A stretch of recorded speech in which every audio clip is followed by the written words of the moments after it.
Geology uses the scientific method, and it uses it for pretty much every big idea that it has. But first, what is the scientific method? Well, to put it plainly, it's how we develop theories. To be a little more in depth about it, it's a step-by-step process where you ask a question, you do your research, and then you construct a hypothesis based on that research. What do you think is going to happen if I do this or that? And then you perform experiments, several experiments, testing the hypothesis. You get data from those experiments, you put the data together, you analyze, you draw some conclusions. Maybe you have a theory that you've built. Here's the thing. None of this proves anything. Science is an extremely fluid subject. New things are discovered every day. Sometimes our worldviews can be mixed up or shook around.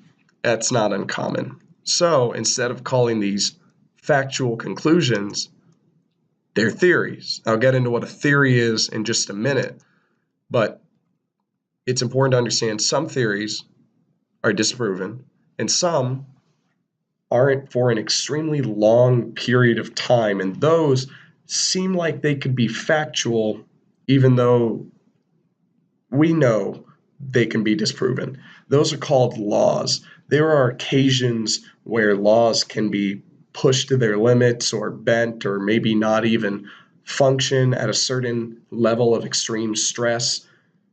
It's complicated. So it's important to remember even laws can technically be disproven even if we haven't. As a result, plain old theories can be wrong all of the time. It's extremely common. But to get a little more in depth with that, we have to talk about what a theory is and how it's reached. Well, here's how you get a theory. Like I said, you apply the scientific method, develop a hypothesis, test that hypothesis, take all of that information, go back to your peers, assuming you have them, and corroborate and maybe analyze some data, put it together like some puzzle pieces. Maybe you come to a conclusion that you can also put into practice again, which is a theory. Now, theories are great because we can use them as a form of study, as a source. It's complicated, though, because theories can be wrong. And if it is wrong, well, that's because you put it into practice and you found out, well, that's not the way things always are.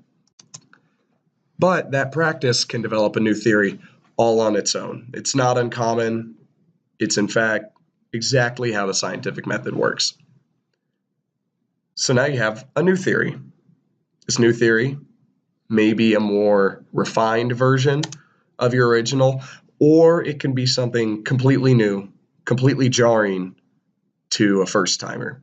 That's okay. That's how it works.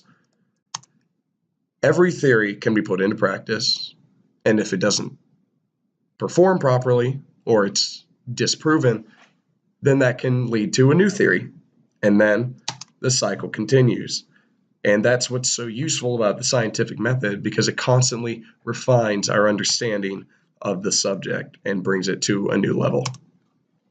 But how does it relate to geology? Okay, well, geology is a branch of science.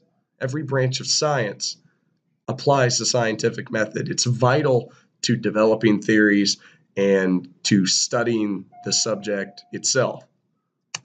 As a result, there are three very popular branches of thought in physical geology, the first being catastrophism, the second being gradualism, and the third one being uniformitarianism.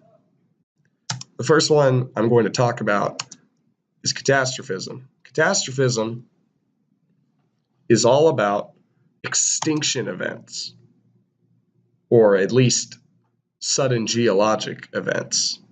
Volcanoes erupting, earthquakes that split the ground, tsunamis. Flooding is a major motif to pay attention to.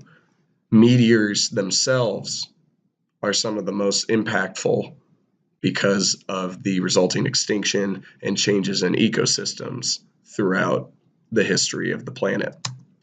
It was popularized by a man named Georges Cuvier, who, unlike his contemporaries, would avoid religious speculation, rather impressive for the time, because he wouldn't apply any biblical canon or any other religious texts context to geology, and instead looked at it based on raw data.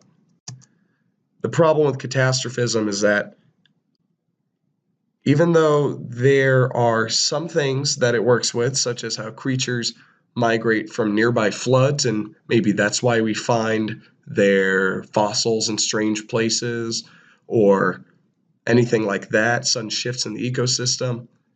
The problem is that it doesn't account for things like sedimentary rock and metamorphic. Gradualism does. Everything's about gradual processes rather than just catastrophes. The Grand Canyon is a great example. Water and weathering and erosion are all responsible for the Grand Canyon rather than a sudden event like an earthquake. And it's hard to argue that there is maybe more than one larger place on Earth that has been affected by a gradual process. So it's kind of hard to argue that catastrophism is the singular school of thought when something like the Grand Canyon exists. There were two branches within gradualism that had a bit of a rift between them. There were the Neptunists, getting their name from the Roman god of water and the seas, who believe that rocks are no longer being formed on Earth. They're all here. They're just moving around and changing.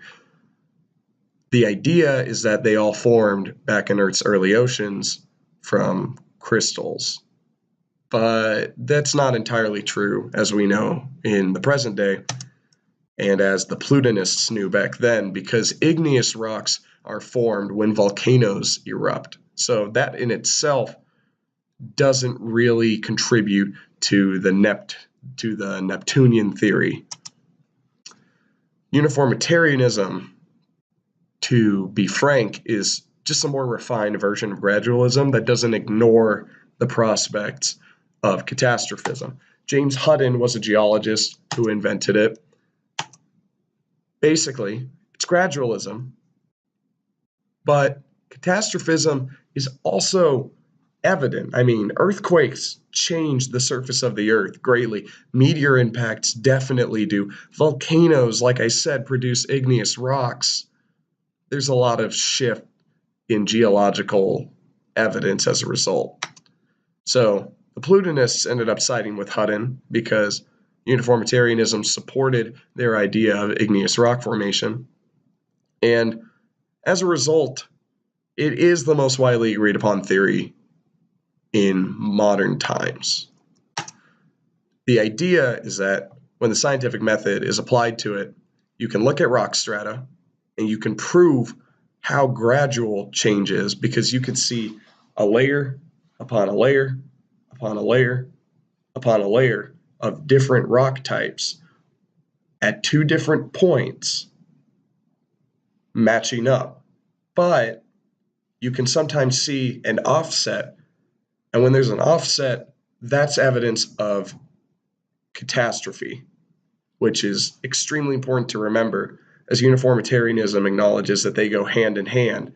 And all of the processes on the Earth, this is where uniformitarian comes from, the word, are happening the same way all throughout the history of the planet, all the time, at least a little bit. This is a great demonstration of how Hutton applied the scientific method. Hutton traveled to this area. This is an example area, but he observed from a higher altitude, like up in the mountains, rocks were being broken down into smaller particles. There was erosion, there was weathering, all of that. He could see that the wind or gravity, whatever it was, it would get there somehow, would take the rock particles down to a nearby water source. That water source would carry the rock particles downstream, where they would be deposited lower in the body of water.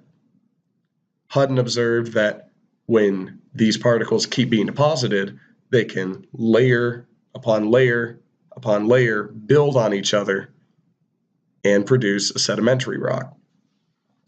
At the time, Hutton believed that a geological cycle was responsible for this, as that new sedimentary rock would eventually, in some sort of event, be raised up to the altitude of, say, those mountains, where it would then be weathered and eroded and carried down into a new body of water where they would be redeposited and turned into sedimentary rocks again, and the cycle would continue.